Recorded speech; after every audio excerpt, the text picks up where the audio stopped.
نحمده ونصلي على رسوله الكريم اما بعد فاعوذ بالله من الشيطان الرجيم بسم الله الرحمن الرحيم رب اشرح لي صدري ويسر لي امري واحلل عقدة من لساني يفقهوا قولي۔ سورۃ البقرہ آیت نمبر 61 سے ہم شروع کریں گے۔ ان کے ایک واقعے کا یہاں پر ذکر کیا جا رہا ہے۔ وَإِذْ قُلْتُمْ يَا مُوسَىٰ لَن نَّصْبِرَ عَلَىٰ طَعَامٍ وَاحِدٍ فَادْعُ لَنَا رَبَّكَ يُخْرِجْ لَنَا مِمَّا تُنبِتُ الْأَرْضُ۔ یاد کرو جب تم نے کہا تھا کہ اے موسیٰ ہم ایک ہی طرح کے کھانے پر صبر نہیں کر سکتے۔ پچھلے کئی دن سے بات صبر کی چل رہی ہے۔ بنی اسرائیل کے صبر کے مختلف مراحل، مختلف شیڈز۔ ہم جب لفظ صبر سنتے ہیں ہمارے دماغ میں ایک جامد تصور آتا ہے صبر کا، اسٹیٹک تصور، ایک اسٹیٹک کنسیپٹ جو ہمارے دماغوں کے اندر ہے صبر کا، پیشنس کا، وہ ہے کہ ہارڈ شپس کے مقابلے میں صبر کرنا، کہ کوئی مصیبت آ گئی ہے، آسمان سے آفت آ گئی ہے تو صبر کر لینا۔ یہ ایک شیڈ ہے صبر کا، اس کے علاوہ اور کئی شیڈز ہیں اور بہت سے مختلف اس کے پہلو ہیں صبر کے۔ ایک صبر ہوتا ہے جبری صبر، ایک ہوتا ہے اختیاری صبر، ڈٹرمنیشن بھی صبر ہے، ول پاور بھی دراصل صبر ہی کا دوسرا نام ہے۔ اتنی ول پاور ہو کہ انسان جمع رہے اور ڈٹا رہے، اسٹیڈ فاسٹ رہنا، یہ بھی صبر ہے۔ کسی اعلیٰ مقصد کے لیے اپنی خواہشات کو پورا ہونے سے روک لینا، سیلف کنٹرول بھی صبر ہی کی بہت اعلیٰ منزل ہے۔ تو یہاں خود آپ دیکھیں کہ صبر کے کیسے کیسے مراحل آئے بنی اسرائیل پر۔ جو اختیاری صبر تھا وہ سب سے مشکل تھا ان کے لیے۔ جو جبری صبر تھا، فورسڈ پیشنس، بیٹے قتل ہو رہے تھے اور غلام بنے ہوئے تھے، اس پر تو یہ پھر بھی صبر کر گئے۔ لیکن اب کیا کہہ رہے ہیں؟ لن نصبرا، ہرگز نہیں ہم صبر کریں گے، علی طعام واحد، ایک ہی کھانے پر۔ اپنے رب سے دعا کرو کہ ہمارے لیے زمین کی پیداوار، کیا، من بقلها وقثائها وفومها وعدسها وبصلها، زمین کی پیداوار، ساگ، ترکاری، گیہوں، لہسن، پیاز، دال وغیرہ پیدا کرے۔ قال، موسیٰ علیہ السلام نے فرمایا، اتستبدلون الذی هو ادنی بالذی هو خیر۔ تو موسیٰ علیہ السلام نے کہا، کیا ایک بہتر چیز کے بجائے تم ادنا درجے کی چیز لینا چاہتے ہو؟ اہبطوا مصرا فإن لکم ما سألتم، اچھا کسی شہری آبادی میں جا رہو، جو کچھ بھی تم مانگتے ہو وہاں مل جائے گا۔ اللہ تعالیٰ کا کرم، اللہ تعالیٰ کا فضل کس طرح بنی اسرائیل پر ہوا۔ پہلے کیا ہوا؟ ان کی مشکلات دور ہوئیں، جو چیزیں ان کی زندگی کو تنگ کیے ہوئے تھیں وہ دور ہوئیں، تو اب ان کو ضروریات یاد آئیں اپنی، تو مشکلات بھی اللہ نے دور کی، ضروریات اللہ تعالیٰ نے پوری کی۔ اب کیا ہوا؟ مشکلات بھی چلی گئیں، ضروریات بھی پوری ہو رہی ہیں، تو کس میں چلے گئے؟ خواہشات کے اندر۔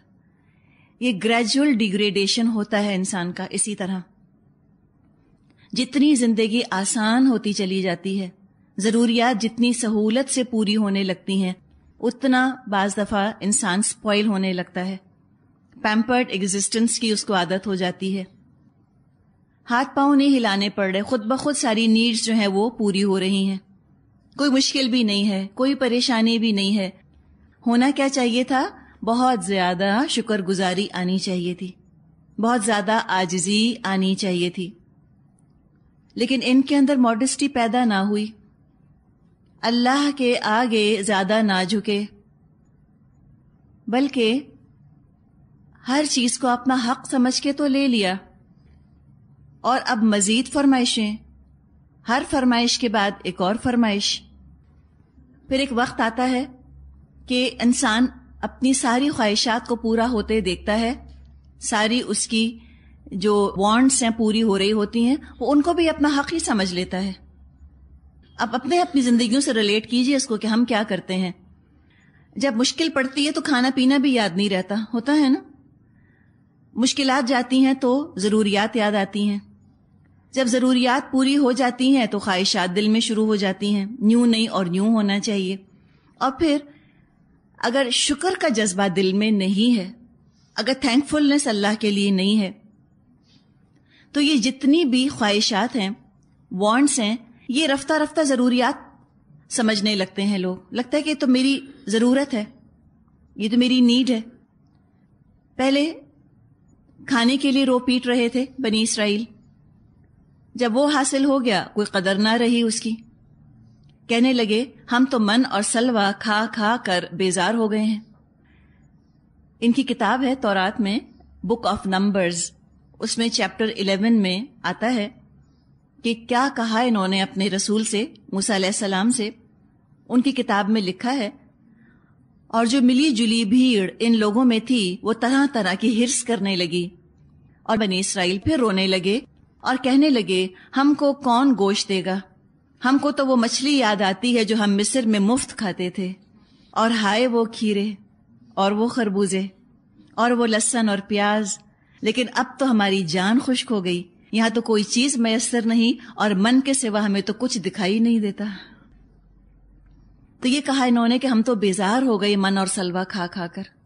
کیا من اور کیا سلوہ؟ اور کہا موسیٰ علیہ السلام سے انہوں نے ادعو لنا ربک. یہ ان کا انداز آپ خاص طور پہ نوٹ کیجئے. موسیٰ تم پکارو اپنے رب کو، تم پکارو، خود سے اللہ سے دعا نہیں کر رہے. اور یہ انداز بھی کہاں سے اختیار کیا یہ ہم دیکھیں گے آگے. فرعون کا یہ انداز تھا بات کرنے کا موسیٰ علیہ السلام سے. جب مشرک قوموں کے ساتھ توحید پرست قومیں بہت عرصے تک رہتی ہیں، مونوتھیسٹ ریلیجنز اور پولیتھیسٹ ریلیجنز جب آپس میں ملے جلے رہتے ہیں بہت عرصے تک، تو بعض دفعہ مشرکانہ چیزیں ایسی خاموشی سے اندر سرائیت کر جاتی ہیں کہ پتہ بھی نہیں چلتا.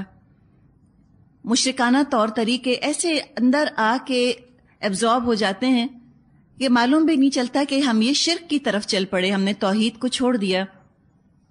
مشرکوں کے ہاں تو کوئی تصور نہیں ہے کہ ڈائریکٹلی اللہ سے مانگا جا سکتا ہے.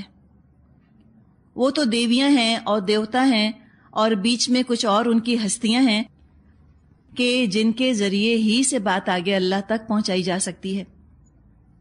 انہوں نے بھی اللہ کو پکارا ہی نہ، خود دعا بھی نہ مانگی، بلکہ نہایت شان بے نیازی سے کہا کہ موسیٰ تم پکارو، اور رب بنا بھی نہیں کہہ رہے کہ ہمارے رب کو پکار لو، تم اپنے رب کو پکارو. اس سے کیا آپ کو فیلنگ آ رہی ہے کہ اللہ تعالیٰ کے ساتھ بنی اسرائیل کا تعلق کیسا تھا؟ کوئی اپنائیت نہیں تھی، غیریت کا تعلق، دوری کا تعلق، ڈسٹنٹ، انڈیفرنٹ، بے نیاز جیسے ہیں بالکل اللہ سے. انسان مانگتا اس سے ہے جسے تعلقات اچھے رکھے ہوں، جس سے محبت ہو، اپنائیت ہو. تو بنی اسرائیل کو نہ اللہ سے محبت تھی، نہ اللہ کا کبھی انہوں نے کہنا ہی مانا تھا، تو مانگتے بھی تو کس منہ سے مانگتے. اور دوسرے ضرورت بھی نہ سمجھی. انہوں نے کہا وہ پتہ نہیں اللہ کتنی دور ہے، ہم کیا مانگے، بس منہ سے ہی مانگ لے گا ہم سب کی طرف سے. جب انسان اللہ سے دور ہٹ جاتا ہے، اللہ سے قربت نہیں رہتی، کلوزنس نہیں رہتی، اپنائیت نہیں رہتی، تو وہ خود دعا بھی نہیں مانگنا چاہتا. اپنے معاشرے کے اندر بھی ہم بعض دفعہ یہ بات دیکھتے ہیں کہ لوگ کہتے ہیں کہ بھئی ہم کس منہ سے دعا مانگیں، تو آپ ہمارے لیے دعا کر لیجئے گا. تو آپ کسی سے کہہ سکتی ہیں کہ آپ میرے لیے دعا کریں، کوئی حرج نہیں ہے اس کے اندر، لیکن ساتھ ساتھ انسان خود بھی دعا کرے. خود بھی دعا کرنا ضروری ہے. کسی بزرگ کا قول ہے کہ انہوں نے کہا میری دعائیں قبول ہوں یا نہ ہوں، مجھے کم از کم دعا مانگنے کی توفیق تو مل رہی ہے. اللہ تعالیٰ سے بات کرنے کا ایک موقع تو ہے جو کہ ہاتھ آ رہا ہے. تو جو اللہ سے بات نہیں کر رہا، یہاں پر بنی اسرائیل کی قوم کو دیکھیے، اللہ سے بات نہیں کرتے، اللہ کے آگے ہاتھ نہیں پھیلاتے، اللہ سے بالکل ڈسکنیکٹڈ ہیں، بیگانگی ہے. تو ظاہر اللہ سے پھر محبت کیسے ہوگی؟ ان کو کوئی تعلق اللہ سے نہیں. تو کہا کہ تو اپنے رب سے کہو یخرج لنا، اللہ نکالے ہمارے لیے. اس سے کیا پتا چل رہا ہے آپ کو؟ کاہلی کا احساس ہو رہا ہے. ہاتھ پاؤں نہیں ہلانا، بس اللہ ہی نکال دے زمین سے، خود بخود نکل آئے. محنت نہیں کرنا چاہتے، ریسیونگ اینڈ پہ رہنا چاہتے ہیں، ہمیں ملتا رہے، ہمیں کچھ کرنا نہ پڑے جواب میں، ہر نعمت کو حق سمجھ کر ڈیمانڈ کرنے والا انداز، کوئی عاجزی نہیں، کوئی جھکاؤ نہیں، کوئی ماڈسٹی نہیں۔ اور کیا مانگا؟ بقلیہا، زمین کی پیداوار میں سے بقل۔ بقل ہر وہ نباتات جس کا تنا نہ ہو، سبزی جس کو ہم کہیں، ویجیٹیبلز، ساگ، ترکاری وغیرہ، جن کا ٹرنک نہیں ہوتا، کریپرز کی طرح ہوتی ہیں۔ وقثائہا، قصہ کھیرا ککڑی، ککیومبرز ان کو کہا جاتا ہے۔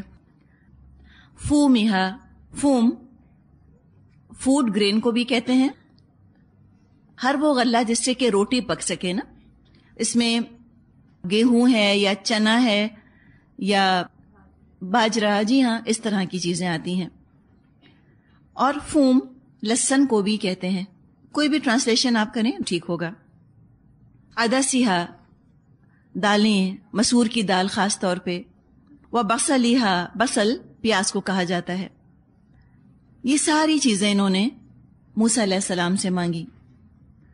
اب آپ سوچئے کہ موسیٰ علیہ السلام کے دل پر کیا گزری ہوگی کہ کسی ریسٹورینٹ میں بیٹھ کے اگر یہ آرڈر کیا جائے، یا آپ سبزی مارکیٹ میں جائیں اور وہاں جا کر اس چیز کو آرڈر کریں، تو کیا آڈ لگے گا؟ نہیں لگے گا نا۔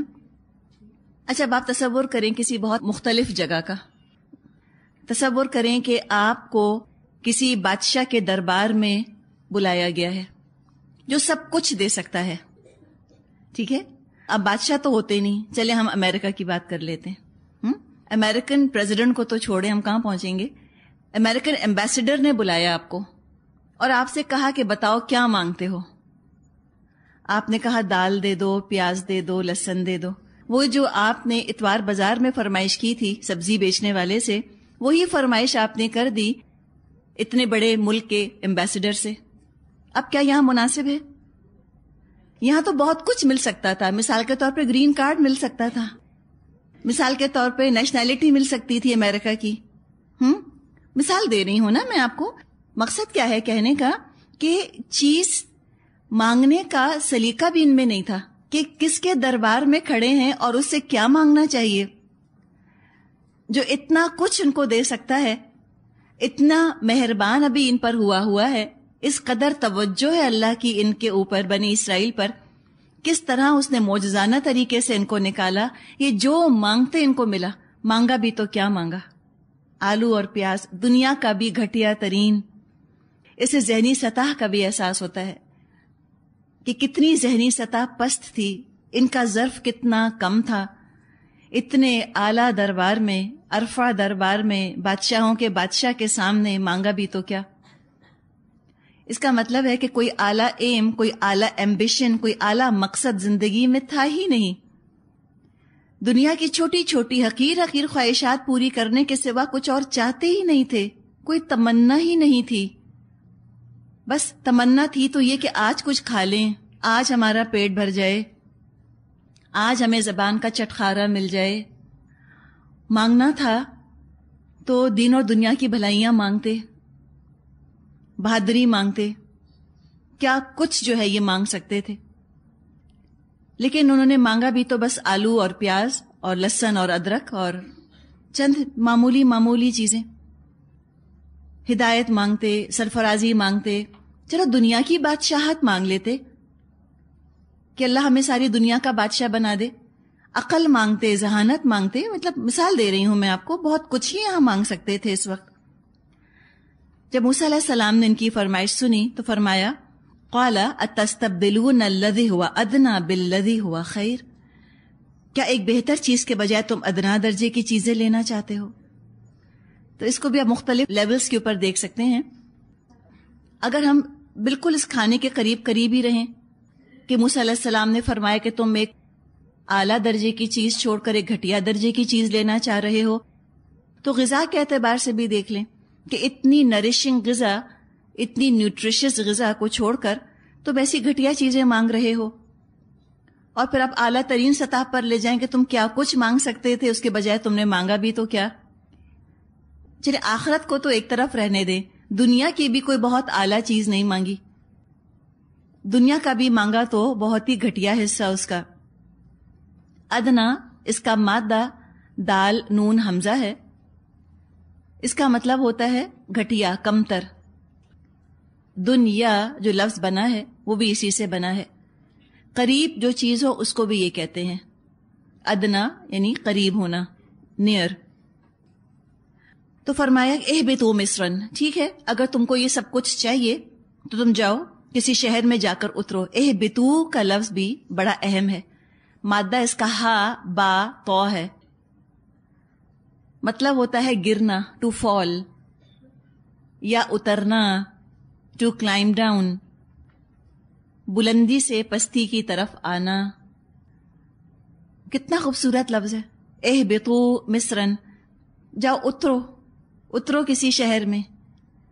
مراد ہے آزادی کی فضا میں سانس لے رہے تھے، اتنا تمہارے پاس وقت فارغ تھا، اتنے بڑے بڑے کام کر سکتے تھے، لیکن اگر پھر تم اسی پیٹ کے چکر میں پڑنا چاہتے ہو، اور پیٹ پوجا بھی ہو رہی تھی، سارا کھانا بھی مل رہا تھا، غذا بھی ان کو فراہم کی جا رہی تھی، اور بہترین نیوٹریشس غذا فراہم کی جا رہی تھی بغیر محنت کے، بغیر مشقت کے. اب اگر تم سارے کام چھوڑ کے اس فرصت سے، اس فراغت سے، اس صحت سے جو تم اتنے اعلیٰ کام کر سکتے تھے وہ تم نے نہ کرنا چاہے، اور تم وہی ہانڈی روٹی کے چکر میں رہنا چاہتے ہو، زبان کے چٹخاروں کے چکر میں رہنا چاہتے ہو، تو ٹھیک ہے اہبطوا، اترو جاؤ. اپنے وقت کو، اپنی فرصت کو، اپنے صلاحیت کو تم کھانے پینے کے چکر میں لگا لو، محنت مشقت بس اسی کے لیے کرو. اب یہ بات ہم جب یہاں پڑھتے ہیں تو ہمیں بڑی حیرت ہوتی ہے کہ کیا ہو گیا تھا بنی اسرائیل کو.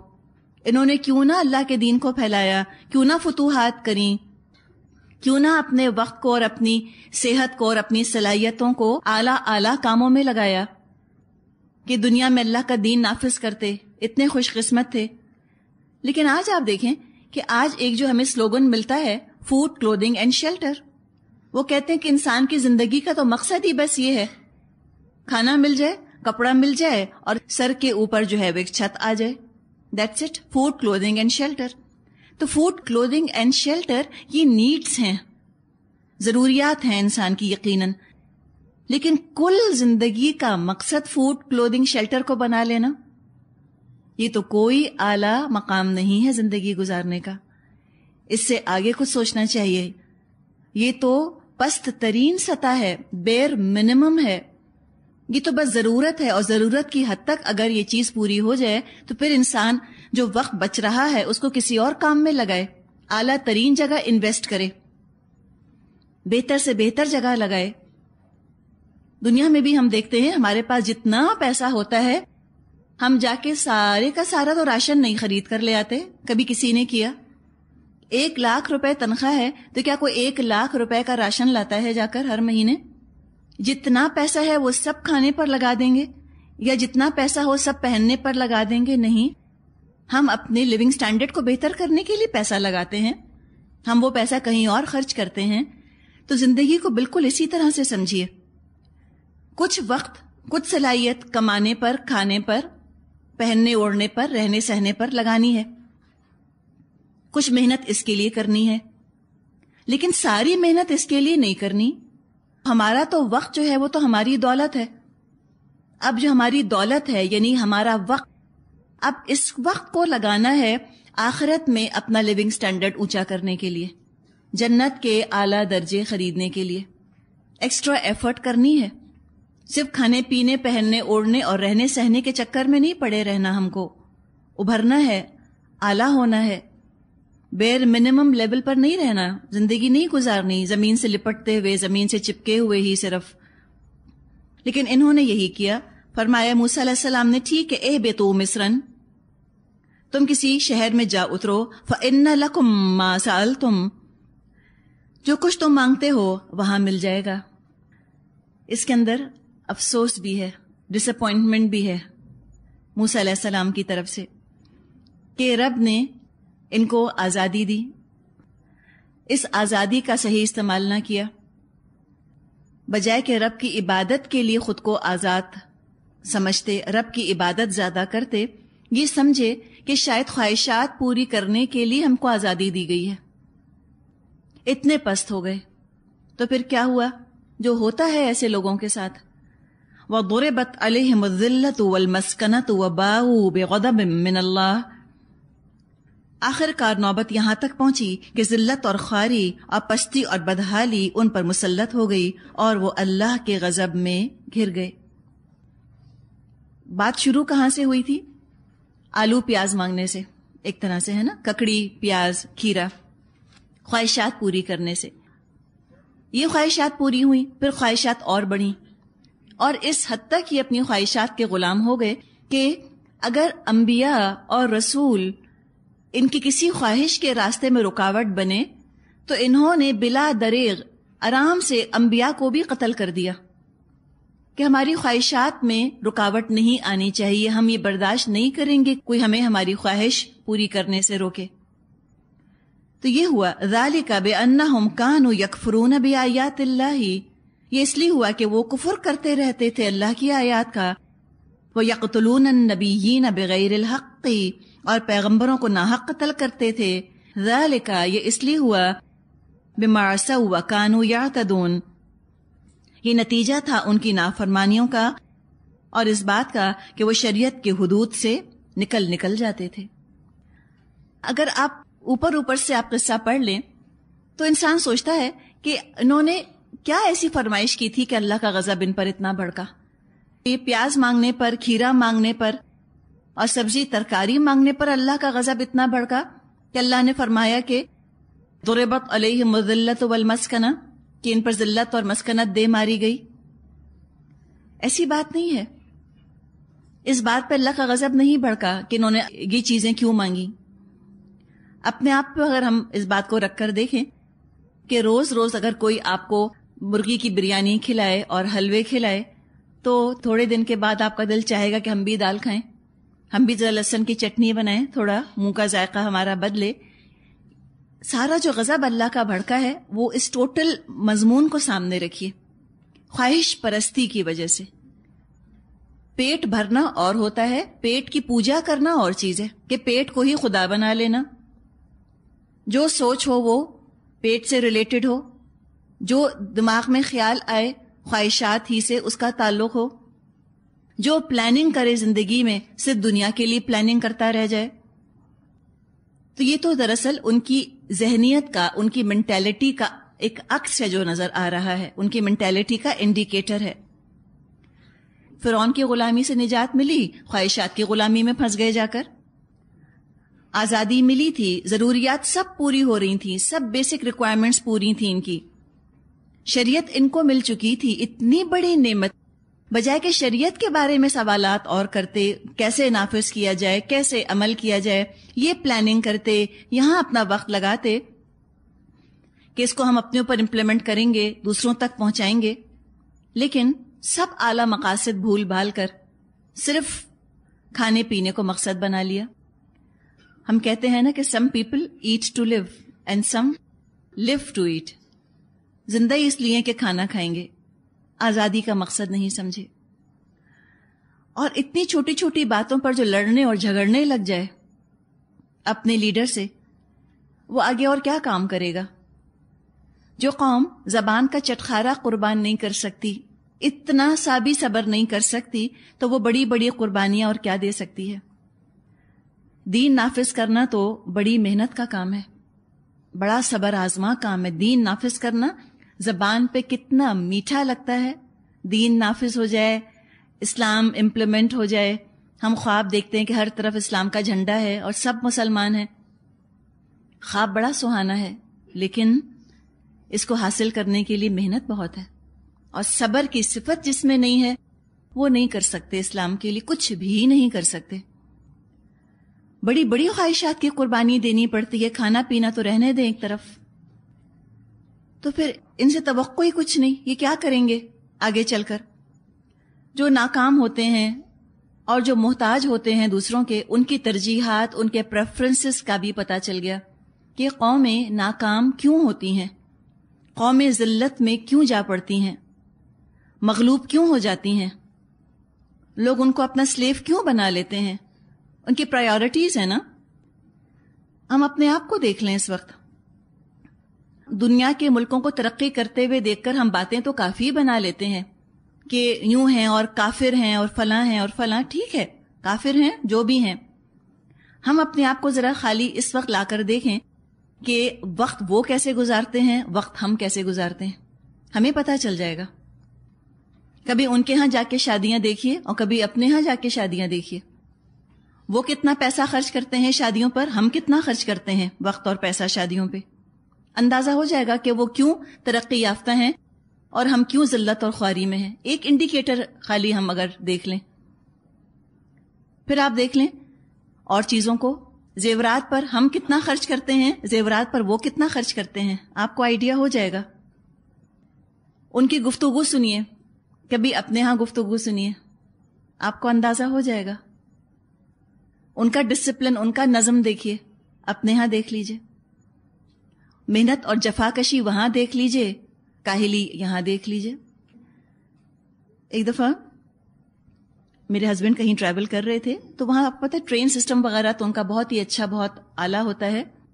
جاپان میں جو ان کی ٹرینز چلتی ہیں، وہاں ٹرین سے جا رہے تھے، ایک جاپنیز ساتھ بیٹھا ہوا تھا، وہ کافی پی رہا تھا. ٹرینز ویسے تو بہت سموتھ ہوتی ہیں ان کی، لیکن کیا ہوا، کچھ ذرا سے جھٹکا لگا یا پتہ نہیں جو بھی کچھ ہوا تو کافی کا ایک ڈراپ نکل کر کارپیٹ پہ گر گیا. ایک ڈراپ. یہاں پہ کیا ری ایکشن ہوتا؟ ڈراپ کیا، پورا کا پورا مگا بھی گر جائے. ایک ڈراپ گر گیا. اس جاپنیز نے کیا کیا، اس نے اپنا مگ رکھا، ہولڈر جو بنے ہوتے، اٹھ کر گیا، ٹشو لے کر آیا اور ٹشو گیلا کر کے اس نے قالین صاف کیا. اس کا اپنا گھر نہیں تھا، پبلک ٹرانسپورٹ. یہ مثال اس لیے دے رہی ہوں کہ فی الحال وہ ہمارے سامنے ہیں، ورنہ اسلام نے ہمیں یہی سکھایا تھا. اسلام نے ہمیں اسی طرح کی تربیت دی تھی. جب اسلام کو ہم بھول گئے تو ہم اپنی ساری اقدار کو بھی بھول گئے، اپنی ویلیوز کو بھی بھول گئے. تو یہ محنت، یہ جفاکشی، یہ کامیاب کر دیتے ہیں قوموں کو دنیا کے اندر. اور جب انہی چیزوں کے اندر معمولی معمولی خواہشات ہی کو پورا کرنے میں جب دنوں ہم لگا دیتے ہیں. آپ موت پر دیکھ لیجئے، وہ کیا کرتے ہیں موت پر اور ہم کیا کرتے ہیں. وہ کتنے دن لگاتے ہیں اور ہم کتنے دن لگاتے ہیں. سب ہمیں اندازہ ہو جائے گا کہ آج ذلت اور مسکنت ہم پر کیوں ہے اور ذلت اور مسکنت ان پر کیوں نہیں. اسی کے مسلمان ہوتے ہوئے ہم نے وہ کوئی اعلیٰ کام نہ کیا، اپنی زندگی میں کوئی اعلیٰ مقصد ہم نے نہ رکھا. تو دنیا تو کم از کم پھر ان کو مل جاتی ہے جو دنیا کے لیے محنت کرتے ہیں. اللہ تعالیٰ نے بنی اسرائیل کو معاش کی فکر سے بالکل آزاد کر دیا تھا تاکہ اپنے وقت کو اپنی بہتری کے لیے لگائیں. لیکن یہ ایڈیشنل ذمہ داری انہوں نے اپنے اوپر لے لی کہ ہم کھائیں گے، ہم پکائیں گے، اور اپنے کرنے کا کام اللہ کے حوالے کر دیا کہ دین کے امپلیمنٹ اللہ وہ خود ہی کرے گا. اس گھٹیا سوچ کی وجہ سے ان پر ذلت اور پستی دے ماری گئی، زور بت دے ماری گئی، بالکل جیسے دیوار پر گیلی مٹی تھوپ دی جاتی ہے. بزدل ہو گئے، ڈرپوک ہو گئے، دوسروں کے محتاج ہو گئے. اور کیا ہوا؟ وَبَاءُوا بِغَضَبٍ مِّنَ اللَّهِ، اور اللہ کا غضب لے کر لوٹے. یہ باؤ کا لفظ بڑا خوبصورت ہے، بڑا معنی خیز ہے، بڑا میننگ فل ہے. کہاں سے لوٹے؟ شروع کہاں سے ہوا تھا معاملہ؟ فضلتکم علی العالمین، تم کو میں نے فضیلت دی تمام جہان والوں پر. اتنے اعلیٰ مقام سے گرتے گرتے گرتے گرتے کیا لے کر لوٹے؟ اللہ کا غضب اور دنیا کی ذلت. اتنے موقع ان کو ملے کہ اپنی صلاحیتوں کو صحیح رخ پر لگائیں، وہ سب موقع ضائع کر دیے اپنی نالائقی کی وجہ سے، اور اللہ کی لعنت اور پھٹکار لے کر لوٹے. ہم کو بھی بہت کچھ سبق حاصل کرنے کی ضرورت ہے اس قصے سے. ہماری ترجیحات، ہماری پرائیورٹیز موسیٰ علیہ السلام کی قوم سے قطعاً مختلف نہیں ہیں، بلکہ اس سے بڑھ کر کل کامیابی کا معیار ہمارے یہاں رہ یہ گیا کون کتنے بڑے گھر میں رہتا ہے، کون کیا کھاتا ہے. کھانے پر کتنا ایمفیسس ہے نا ہمارے ہاں. کسی کے یہاں سے ہم مل کر آتے ہیں اور ہم کہیں کہ بھئی انہوں نے کھانے پر روک لیا، تو ہم پوری فہرست پوچھتے ہیں ان سے کیا کھایا تھا بتاؤ. کسی کے ہاں ہم گئے، انہوں نے کھانے پر روک لیا اور محبت کی وجہ سے جو تھا آپ کو کھلا دیا، ہم اس پر ہی ناراض ہوتے ہیں. ہم کہیں لوگ اب کل کی دال کھلانی تھی تو روکا کیوں اتنے اصرار سے؟